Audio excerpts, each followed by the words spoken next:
अवसर पर हम एक महत्वपूर्ण कार्यशाला का आयोजन कर रहे हैं जो कि संतुलित पोषण से संतुलित आहार तक। इस कार्यशाला के आयोजन में हमारे विश्वविद्यालय के साथ साथ SMN इंडस्ट्रीज मुंबई महाराष्ट्र द्वारा प्रायोजित की गई है, जिसमें उनका प्रायोजन करने में काफी बड़ा हाथ है।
इस कार्यशाला का क्या उद्देश्य है, इस सब की जानकारी देने के चरणों में प्रणाम करते हुए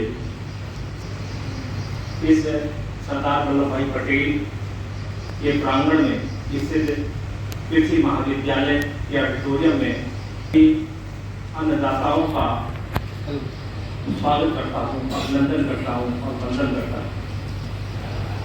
साथ ही साथ मंच पे मौजूद हमारे अधिष्ठाता कृषि डॉक्टर विवेक जी, संयुक्त निदेशक training placement professor Prakash ji, professor DB Singh और इस कार्यक्रम के लिए हमारे विश्वविद्यालय को चुना और आपको जो वर्ल्ड न्यूट्रिशन डे है इस पर महत्वपूर्ण जानकारी देंगे। मैं सभी अन्नदाताओं का जो स्वागत है इन पंक्तियों के साथ करना चाहूंगा। कैसे स्वागत मैं करूं आपका। नैनों में तो बसे हुए हो, पुष्प नहीं है कुछ और, हृदय लिए मैं आपके सामने खड़ा हुआ हूं। मैं अपने सभी अन्नदाताओं का, कृषक भाइयों का स्वागत अभिनंदन करता हूं कि उन्होंने एक छोटे से रिक्वेस्ट पर मेरे अनुरोध को स्वीकार किया और हमारे विश्वविद्यालय में अपने चरणों को रखकर हमारे विश्वविद्यालय को जो कृषि के लिए उद्धार किया है, इसके लिए मैं उनका बार बार धन्यवाद अदा करता हूँ। मृदा की तरफ ध्यान दें तो स्थिति लगातार बिगड़ती जा रही है और जो हमारे कम से कम 6 इंच का पोर्शन है, इसमें कार्बन कंटेंट की बहुत अधिक मात्रा कम हो गई है। इसे हमें बरकरार रखना है, इसे संतुलित करना है, जिससे कि हम गुणवत्ता युक्त अनाज पैदा कर सके और उस गुणवत्ता युक्त अनाज के से हम लोगों का भरण पोषण ठीक हो और हम सभी लोग स्वस्थ रह सके। इसका हम सभी लोगों को मिलकर प्रयास करना होगा।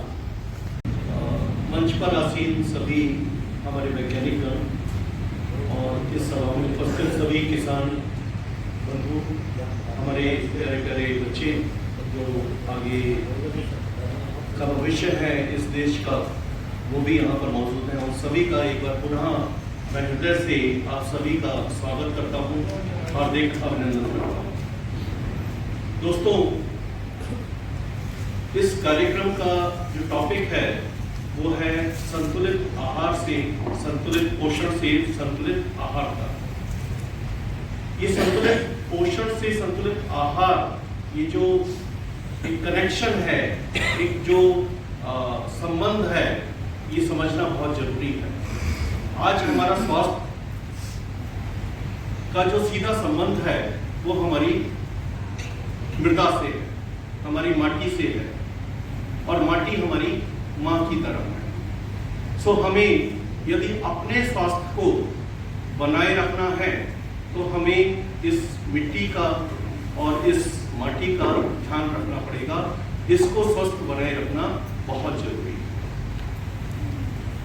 आजकल आप देखते होंगे कि हमारे शरीर में भी बहुत सारी चीज़ों की कमियां आना शुरू हो गया है। पहले के लोगों में ना तो वो इतना बीमार पड़ते थे, ना उनमें किसी न्यूट्रिशन की कमी होती थी।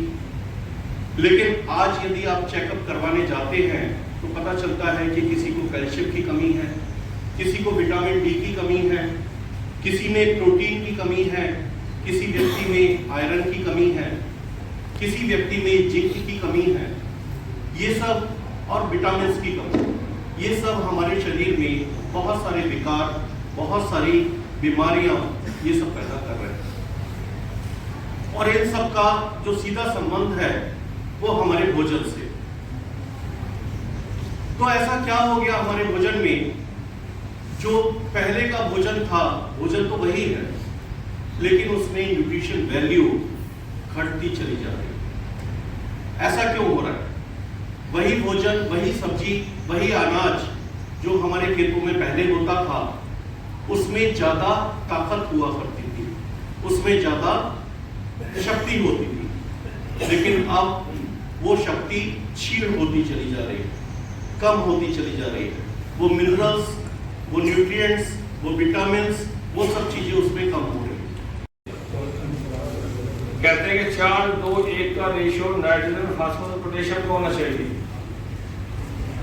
तो लेकिन इतना इम्बैलेंस करते हैं कि वो यहाँ के जो किसान हैं कहते हैं कि भाई हमको यूरिया डालना है 22 किलो बीघे का, लेकिन 50 किलो, 60 किलो, 70 किलो तक डालते हैं। इतना ज़्यादा यूरिया डालते हैं, गन्ना बहुत अच्छा हो जाएगा, बहुत बढ़िया हो जाएगा, लेकिन उसमें समस्या ये है कि उसमें कीड़े लगने शुरू हो जाते हैं, बीमारी लगनी शुरू हो जाती है और जमीन की सेहत भी खराब होती है। तो ये आवश्यक है कि हम बैलेंस रूप में जो भी काम करें, लाइफ में बैलेंस होना ही चाहिए। लाइफ में चाहे आपका न्यूट्रिशन का हो, चाहे खाने पीने का हो, चाहे आपका सामाजिक दायरा हो, चाहे आपका फाइनेंशियल मैनेजमेंट को, हर चीज में बैलेंस आवश्यक है।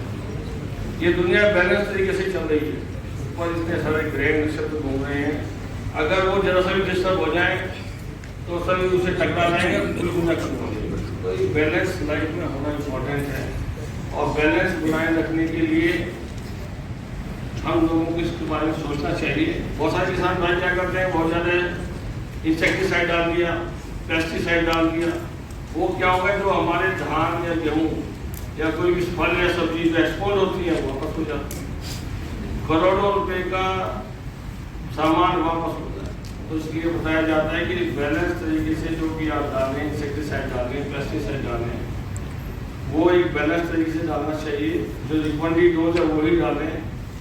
और जहाँ तक न्यूट्रिशन की बात है कि आज की तारीख में मैं आपको बताऊं कि इस एरिया में, पूरे नॉर्दर्न इंडिया में या वेस्टर्न यूपी में जिंक की और आयरन की बहुत बड़ी कमी है जमीन के अंदर। जिंक और आयरन की डेफिशिएंसी आ गई है जमीन में, तो क्या है कि वो जगह जमीन में डेफिशिएंसी है, कमी है, तो वो फसल में भी आएगी।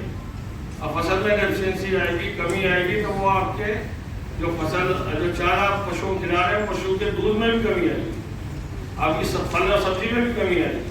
यानी कि अगर वो कमी आएगी, फल, दूध, सब्जी में एक कमी होगी, तो वो आपके शरीर के अंदर भी कमी होगी।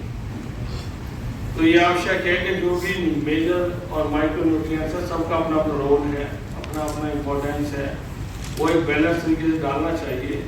और जिस ढंग से जिंक की और आयरन की डेफिशिएंसी तो और है ही है, इसमें कोई शक ही नहीं। तो हम रिकमेंड भी करते हैं कि भाई 25 kg zinc sulphate per hectare के हिसाब से आप उसको बुआई के टाइम डाल दें, नहीं तो उसके बाद फिर उसका स्प्रे करें ताकि उसकी जिंक की जो कमी है वो पूरी हो जाए।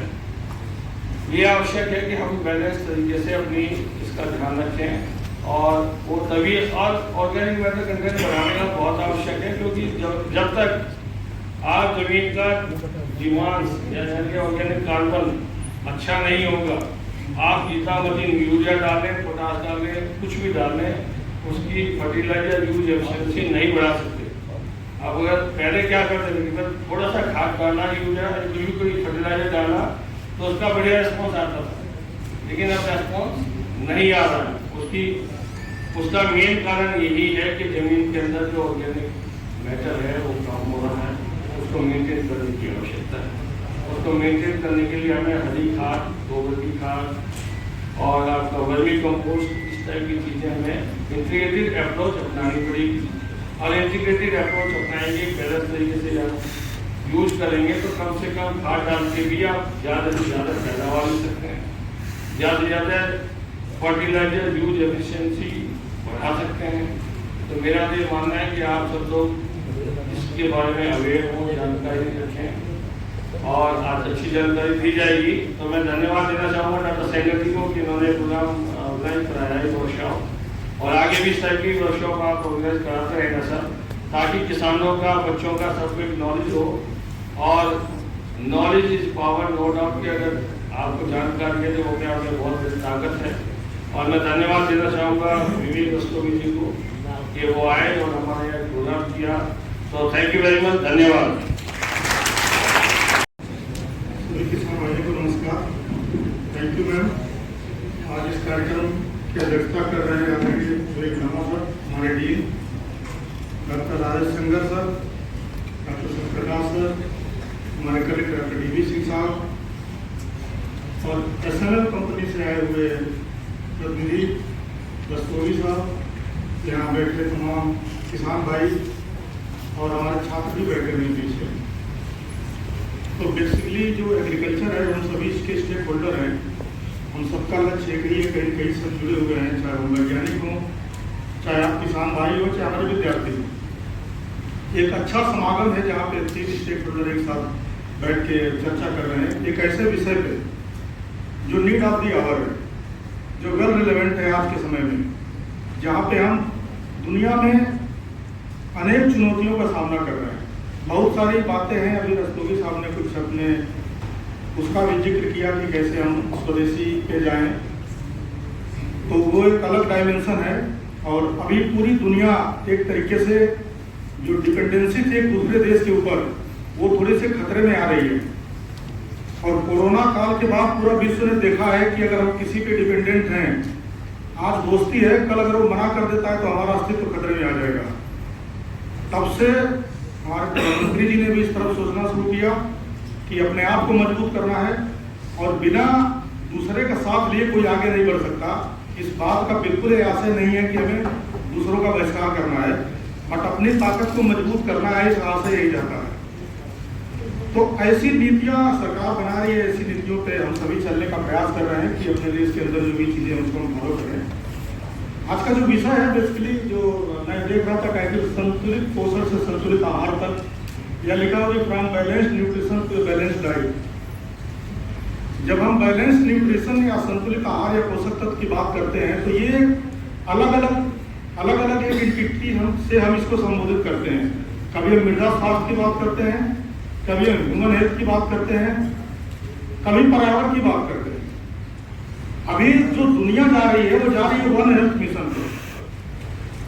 WHO की जो मेन स्ट्रेटजी है, जो मेन फोकस है, जो विश्व स्वास्थ्य संगठन है, FAO, जिसके बाद रस्तोगी साहब बता रहे थे, फूड एंड एग्रीकल्चर ऑर्गेनाइजेशन, या UNEP की हम बात करें जो इन्वायरमेंट पे काम करती है, सबका जो मेन फोकस है वन हेल्थ मिशन पे आ रहा है। वन हेल्थ मिशन में क्या है कि ये जितनी भी चीजें हैं जिसकी हम बात कर रहे हैं, they are interconnected to each other. एक की बात तो नहीं करेंगे, मृदा स्वास्थ्य से सब कुछ नहीं होना है, या हम अपने हेल्थ को लेकर के सब कुछ कर लें तो उससे हमारा हेल्थ मेंटेन नहीं होगा। जब तक कि हमारी मृदा स्वास्थ्य बेहतर हो, क्रॉप का स्वास्थ्य बेहतर हो, एनिमल का स्वास्थ्य बेहतर हो, हमारा स्वास्थ्य बेहतर हो, और जिस इन्वायरमेंट में हम रहते हैं उसका भी स्वास्थ्य बेहतर हो, तो ये सारी जुड़ी हुई है। एक को हम सुधारने से हमारा काम नहीं चलने वाला है। खेती में हमें उन्हीं चीजों को समावेश करना है जिससे सारी सुरक्षित रहें।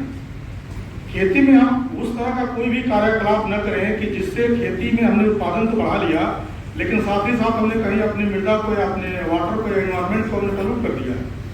क्या कोई ऐसी विधि हमने अपनाई जिससे इन्वायरमेंट के अंदर कार्बन डाइऑक्साइड या दूसरे गैसेस की मात्रा बढ़ रही है? उससे हमें बचना है। क्या ऐसी हमने खेती अपनाई कि हमने खेती से अपनी फसलों को तो बचा लिया, लेकिन साथ ही साथ हमने बहुत सारी चीज़ों को नष्ट कर दिया? उससे हमें बचना होगा। सो वन इंस्टीट्यूशन की बात हमें करनी होगी। कई बार मैं छात्रों से भी बात करता हूँ कि एक समय था कि हम एक कहावत कहते हैं कि जिस डाल पे बैठे थे काली दाल उसी डाल को काट रहे थे। तो किसी ने कहा कि बड़ा मूर्ख है और जिस डाल पे बैठा उसको काट रहा है और गिरेगा, इसको पता है। और उससे एक बड़ी सीख मिलती है। कालिदास बहुत बड़े विद्वान हुए, कई सारे नाट्य रूपांतरण है उनके, हम सभी ने पढ़ा है और उनके बारे में जाना है। ये कहानी हमें सीख क्या देती है? हम भी उसी पायदान पे चल वहीं पे खड़े हैं। हम उस कालिदास को देख के हंसते हैं, लेकिन हमारे क्रियाकलाप ऐसे हैं कि जाने अनजाने में कुछ ऐसी एक्टिविटी हम करते हैं जिससे अल्टीमेटली हमारा नुकसान उससे जुड़ा हुआ है। तो मृदा स्वास्थ्य पे अगर हम इसको थोड़ा सा ज्यादा फोकस करें तो सॉइल फर्टिलिटी कंसेप्ट है कि मृदा की गुणवत्ता, मृदा स्वास्थ्य कैसे इवॉल्व होता है, कैसे पता था कि मृदा स्वास्थ्य जरूरी है हमारे लिए।